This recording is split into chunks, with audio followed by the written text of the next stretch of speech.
Hello guys, and welcome back to my channel. Today we are going to do the light bulbs behind the dash console and all the light bulbs basically behind the heater control module. I know I went through the bulbs in a previous video on the dash clocks, and I decided to use what I had as spare parts in my shed.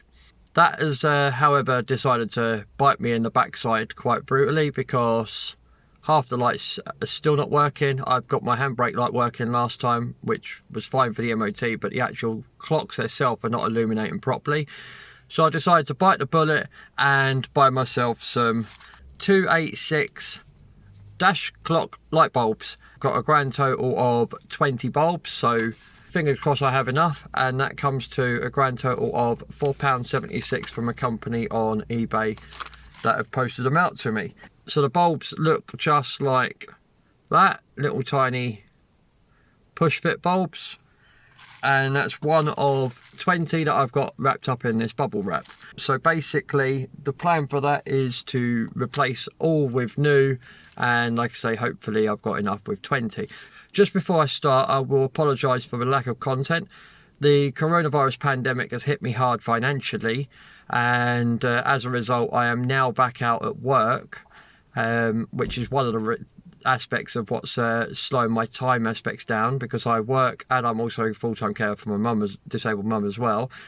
Outside of all of that, there's been some family stuff going on, but I'm not going to get into detail with that. But anyway, what I'm going to do is I'm going to put some footage in here of what I've done of my recording for last night, because I can't very well show you what the clocks are doing without doing a bit of recording last night to show you that.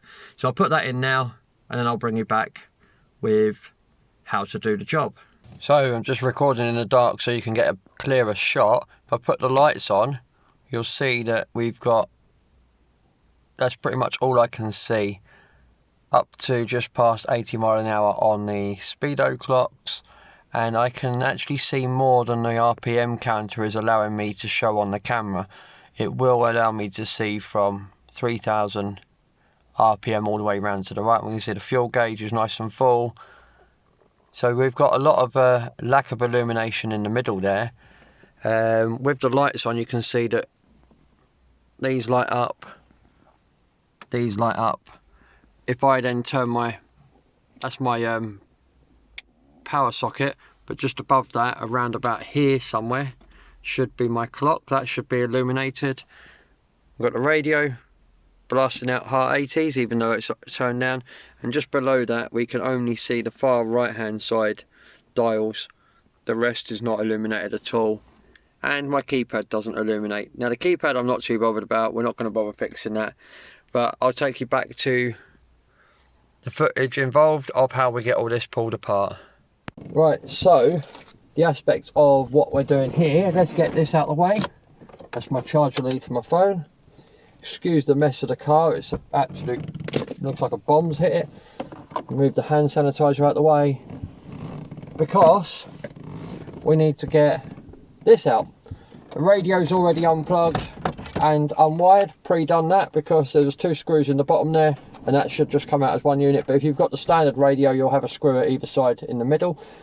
Not really going to worry too much about putting that in or taking it out on this video, because there is coming soon a dedicated video for installing the radio into this car. Going to be hopefully quite a fancy one. Don't need to take these out, but because my backing plate in there is all rubbish and broken, I'm moving them out just so they don't drop on me. That can come out, and then on the top of the ashtray here, clip takes the ashtray out, which is actually my money box. Move that out of the way, and then what we then find is, if I just put that up there out of the way for now, there's these 2 side panels that need to come off, and that will just pull out like so. There would be a screw through there into the frame to hold that, but I've already taken these screws out, and that comes out. And the same on the other side, there'd be a screw through into the side there. Just for quickness, I've taken them off. Now what we'll do is we will get this unclipped like so. That'll come off because that's broken. I need to replace it anyway, or glue it back on. because it's supposed to unscrew at the bottom. That gives us enough space just to pull that straight off. Put it back on for now. And now what we're left with is we've got, up inside here, we've got two T20 Torx. So that's those two out now. We've now got 10mm nut just down here. Get that one out. And then that should just pull out. Oh, should it? Wait a minute. Actually, there is two Phillips ones. So crosshead screws holding down here. So crosshead screw just there. And another crosshead screw just there. That holds these bits in place. So I'll pull that one out and pull that one out. And then we then just be able to lift that up off of the 10mm spline there. And that will just slide out like so. And the keypad's still holding it with the wiring, but just for now we're just going to pop that down to one side because we don't actually need to unplug that, because like I said, the keypad doesn't illuminate, but I don't really care because I don't need it to. It doesn't do anything for me. It just sits there looking pretty. So now what we need to do is, yeah, that should just come straight off like so. And again, this has got the 12-volt power socket on it. Don't need to worry about that. Just be careful not to pull any of the wires out. We can leave that all connected and leave it drop down. And now we've got two T20 Torx screws on the actual heater controls module itself. And then what we'll do with that is it literally pushes back into, oh wait a minute, there's one underneath. I should know this, I've taken this apart before. That's all three of them out. Two in the top, one underneath, just there. And now, back to my original statement of where it should just push back onto itself. There is a clip there, we've got to pull that down. And that'll just pop back, and we should then be able to have enough space to get it out far enough, I hope. If I move the radio wires and stuff out of the way. We should now have enough space just to rotate that round enough to see, just like that. If we leave it like that, we can now get to these bulbs, and there's two of them in there. There's one just here and one just here, and we can get just a pair of needle nose pliers in there and pull their bulbs out, test them, replace them with new, check they're working and put it back together. But for the purpose of the showing the camera, I'm going to take all this off a bit better by unplugging the wire there and unplugging all the clips. So like I say guys, for the purpose of showing you guys, this unplugs and it's got a clip just there, and all these clips come undone. And then what that will do, if I move that out of the way, it will show there's a bulb there and a bulb there. Just get a normal pair of needle nose pliers, carefully undo that, and we'll test that one, and then we'll carefully undo that. That one's a working bulb, I believe, but I'm going to replace it anyway. It makes sense while I'm in here. I've had to do this much work to get it out. Makes sense to change them both out. So first things first, if I put the tester together, that bleeps, but on the bulb it doesn't. So that's not working, so pull that out. Nice brand new bulb put in there instead.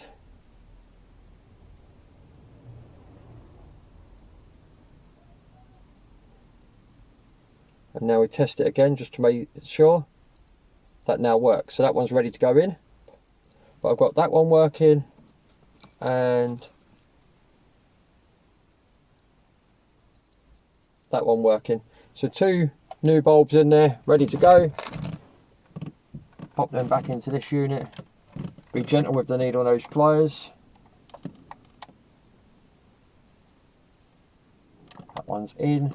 So now I'm going to put all these cables back on and put it back in with the two screws and the one underneath, and I'll bring it back in a second. If you do want to just change light bulbs though, like I said, you can wiggle it enough with what you've got here down to like that, just to get access to the bulbs. So you can get enough space in there, especially if you move these air vents, to not have to unclip all these wires and cables just to get access to the bulbs.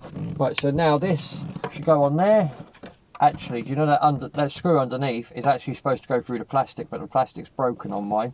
So that screw underneath you've got to get before you can take this plastic off. But on mine it's all broken, so I can take it all off without too much hassle. And it also looks like there's a screw. There is. So in here, just underneath the ashtray, there's that screw I put in the bottom. The two screws go through the whole plastic here. There's one screw missing and basically it's broken. They actually get them screws. So once it's on like so, you can see how much of a mess my one's in with it all cracked and everything. There's actually two screws underneath there, but this plastic's so broken it's easier just to do it the other way. But on your one they'll be holding this plastic on, so you'll have to undo them first. I can now put my two T20 Torx screws back in there.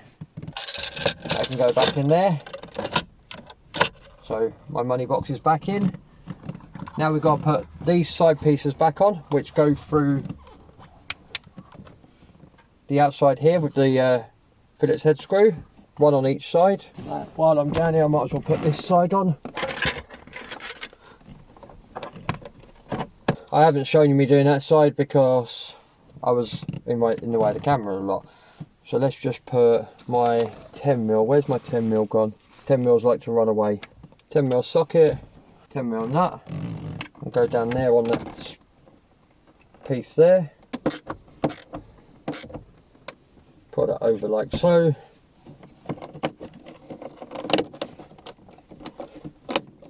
Clips down nicely. And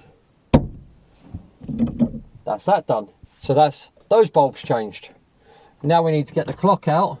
So when it comes to removing the clock, just anything underneath to lift the bottom piece forward using a flathead screwdriver. That'll then just wiggle free.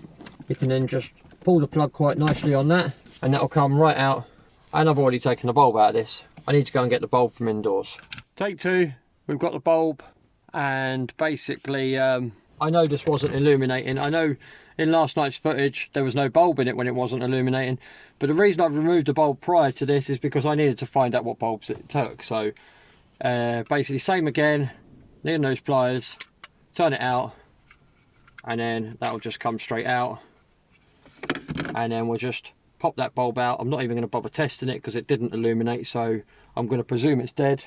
And then we'll then just put nice new bulb in, and I will test this one to make sure this one's working, and that works fine. So now we can put that back into the clock like so. That literally gets plugged back in and then gets pushed back, and I'll set the time up later. Right, so on to the bit that I messed up the last time, the actual dash clocks. So basically underneath the steering wheel there's covers, there's a cover, and basically there's 5 T20 Torx. I've already removed those. That will allow us access to remove the top cover, and you'll see that there's 1, 2, 3, 4 in the top there. And the reason I say 5 is because if you decide you want to take the bottom one off, which you don't actually need to, there's a 5th one at the back there. And then we've then got 2 T20 Torx in the top here, which I've already moved. So the steering's in the lowest position. I can actually get in there now to get these bottom 2 T20 Torx out. So that's all 4 from the surround out the way. We've now got these switches that we need to unplug. The cables should just unplug from those switches, all 4 of them. On the left hand side, these plugs are slightly different, so won't actually plug in the wrong way round, but the black one goes in the top and the grey one goes in the bottom. Now these plugs on the right hand side, however, are identical in shape but not colour. And what you'll find is the yellow one goes to the top and the blue one goes to the bottom. But we've got 2 more T20 Torx at the bottom of the cluster unit. This will now come out far enough and tip far enough for you to be able to unplug the wires at the back. You've got to be aware there's little plastic clips holding the plugs in place. And then these clocks, because it's a Mark II, don't have the speedo drive cable. So that's that. And when I say plastic clips, these are the clips I'm on about. You got to lightly push them back so you can pull the plug out, but I've got 2 of them broken on mine. And last video we went through all these bulbs, testing all these, but actually there's some bulbs behind here that I believe are not working. So I've actually got to take this apart and go down the route of looking at the other bulbs. So basically I need a T10 now, and what I need to do is I'm going to take the front cover off and take this actual unit apart. So there's 2 screws in the top and 1 in the middle, and then all, like I said, all the clips, and that should come straight off. So my plan of action for now is to literally pull all the bulbs out, so I know I've got every single bulb out. So it's now all the bulbs out that I can get access to at the moment. Now my plan of action is, on this black cover here, there is a screw just here and a screw just here. If we undo these 2 screws, again T10s, that will now allow us to pick up this back cover. I'm not entirely sure what this circuit board does, and I am struggling currently to unplug it. Because I struggled to unplug it, I've just unclipped it by pushing that clip back there, just to free it up, and that takes that out of the way. Now we can see that is covered up. By being there, it's covered up 1, 2, 3, 4 bulbs here. Pull them ones out as well, and as we can now see, there's no bulbs in this whatsoever. I am literally going to worry about putting bulbs back where I need to put them. So my plan now is to literally test and replace all the dead ones with new ones, and just replace the working ones with new ones. So I've managed to just about have enough bulbs. I've put one in the top there where there wasn't one, and hopefully that will help illuminate it. And I've left these ones out because they're just things like choke and seatbelt light and stuff like that, and ABS I've left off as well, because this car has none of that. It doesn't have a choke, being diesel, it doesn't have ABS, and it hasn't got a sensor in the actual to detect whether I've got a seatbelt on or not, so the seatbelt light is irrelevant as well. So I've got all the important ones in, they're all tested, this is all back together. Let's just put this back in here. So now we put this back in. Remember what I said about these plugs? Yellow one plugs into the top one, blue one plugs into the bottom. Right now I just put this cover in the bottom here underneath, put this one on top. So that's that job done. So my plan now is to quickly tidy up all my tools, put my tripod away, and then bring you back out here in about an hour or so's time, because it is already starting to get dark, but it's in an hour or so it'll be dark enough to clearly see what works and what doesn't. But I can see it's already looking to be a positive result, so lovely jubbly. So I'll insert that footage now. I can see clearly now the lights all work. I've got my clock there.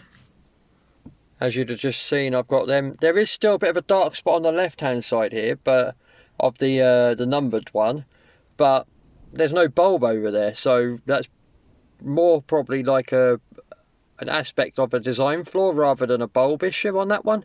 There's only 2 bulbs in the whole unit, so considering I only had the right hand side on the heater controls illuminating, that's far better than what it was. And I can see 100% clear on the dashboard, everything working as it should. Now I'll take you back into, well, I'll take you back to past me so I can say goodbye on this video. So the moral of the story is I should have done this job properly the first time and bought new bulbs and just got it over and done with. Instead, cheap out, done it a second time. Oh well. But I'll say thank you for watching, guys. Hope you enjoyed the video. Take care and bye for now. Just before I go though, there'll be another one of my videos up in this top corner, and I'll put my subscribe icon down in this bottom corner. Bye for now, guys.